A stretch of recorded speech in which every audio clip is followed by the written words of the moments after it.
कैसे आपको 2 lakh, 3 lakh and even 5 lakh के ऊपर भी कोई NITs और IIITs मिल सकती है, और कैसे मुझे मेटलर्जी से मैकेनिकल ब्रांच मिली? The answer is very simple.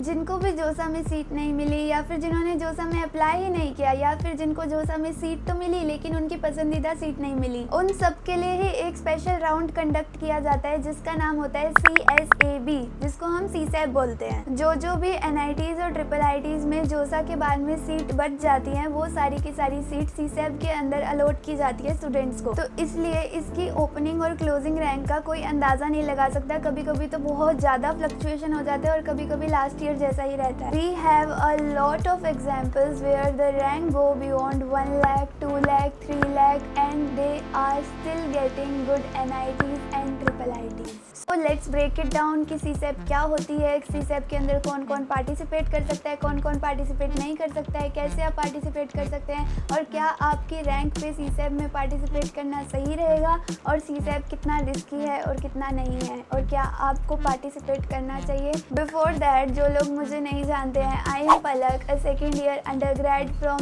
NIT Jaipur. And चलो अब फटाफट से अपनी वीडियो स्टार्ट करते हैं। सबसे पहले तो CSAB सिर्फ NITs और IIITs के लिए ही होती है। IITs are not included in this. And इस बार CSAB में टोटल 3 राउंड्स कंडक्ट किए जाएंगे। हमारे टाइम पे 2 ही राउंड कंडक्ट होते थे। चलो फिर अब फटाफट से जान लेते हैं कि कौन कौन CSAB में पार्टिसिपेट कर सकते हैं एंड कौन कौन पार्टिसिपेट नहीं कर सकते। दीदी, मैंने जोसा में पार्टिसिपेट किया था, क्या मैं भी CSAB में पार्टिसिपेट कर सकती हूँ? हाँ, कर सकती हो।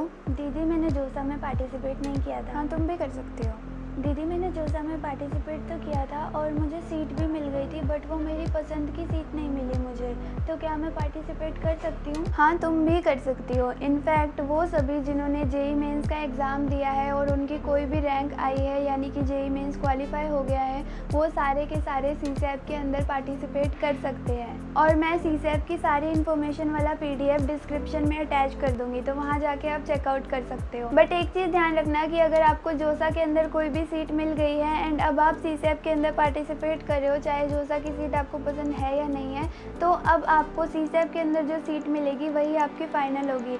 जोसा वाली सीट आपकी कैंसिल हो जाएगी। चाहे आपको CSAB के अंदर कोई सीट मिले या ना मिले, जोसा वाली सीट कैंसिल ही रहेगी। तो इसलिए चॉइस फिलिंग थोड़ी ध्यान से करना। और अगर आपको चॉइस फिलिंग में मेरा कोई भी सपोर्ट चाहिए तो आप मेरा प्री कॉलेज के ऊपर एक सेशन बुक कर सकते हो, 1-on-1 कॉल। मैं लिंक आपको डिस्क्रिप्शन के अंदर दे दूँगी, वहाँ मैं आपको पूरी हेल्प करूँगी चॉइस फिलिंग में।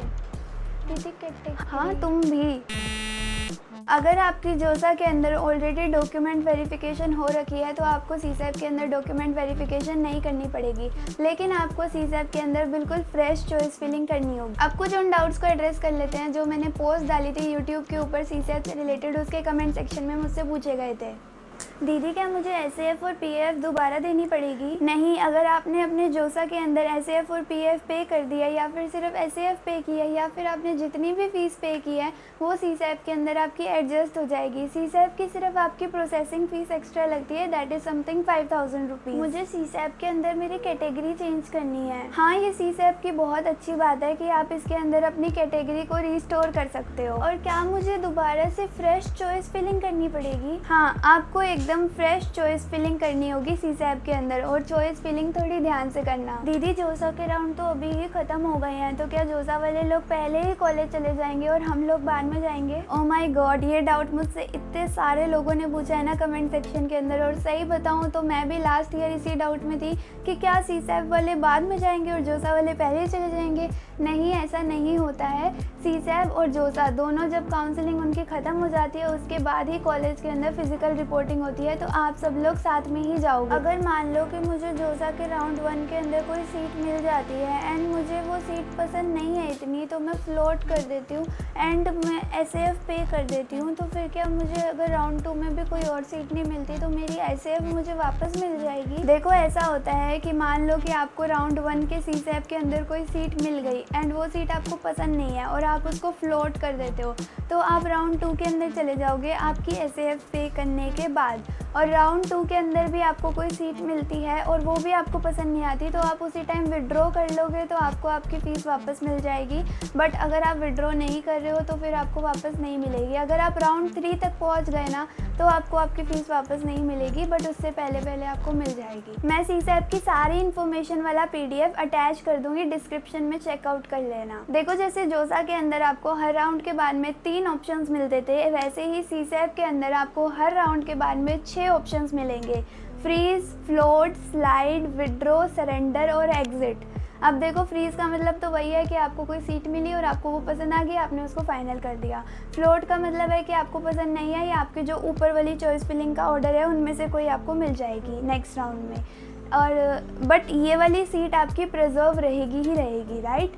और स्लाइड का मतलब होता है कि आपको कॉलेज पसंद है बट आपको ब्रांच पसंद नहीं है, तो आपकी उसी सेम कॉलेज के अंदर ब्रांच चेंज हो जाएगी।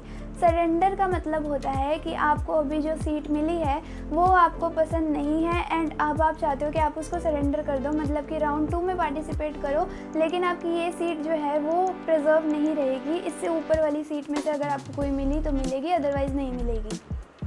और विड्रॉ का मतलब होता है कि आपको ये सीट पसंद नहीं आई, अब आप विड्रॉ कर रहे हो, आपको आगे के राउंड्स में पार्टिसिपेट नहीं करना है। एग्जिट का मतलब होता है कि अब आपको कोई सीट नहीं मिली है और आपको पार्टिसिपेट भी नहीं करना है आगे। तो ये मतलब होता है इन सारे 6 के 6 ऑप्शंस का। फिर भी आपको कोई डाउट आता है कमेंट सेक्शन में पूछ लो, मैं बार बार बोल रही हूँ कमेंट सेक्शन में पूछ लेना, ओके। ये वीडियो आपके सारे डाउट्स को क्लियर करने के लिए बनाई गई है। बाकी अगर आपको ये सब देखना है कि कितनी फ़ीस कौन सी कैटेगरी के लिए लगेगी तो मैं इन्फॉर्मेशन PDF डिस्क्रिप्शन में अटैच कर रही हूँ, उस पर जाके सब कुछ देख लेना। आई होप कि आपके सीसैप रिलेटेड सारे डाउट सॉल्व हो गए होंगे, बट स्टिल अगर कोई भी डाउट रह गया है तो ask me in the comment section. और यहाँ मेरी इंस्टाग्राम ID आ रही होगी, तो आप मेरी इंस्टाग्राम ID पे जाके मुझे फॉलो करके मुझसे कोई भी क्वेश्चन पूछ सकते हो। I will definitely try to answer that. तो see you in the next video. Subscribe करो, लाइक करो, कमेंट करो, शेयर करो वीडियो को, एंड हम मिलते हैं नेक्स्ट वीडियो में। Bye bye guys.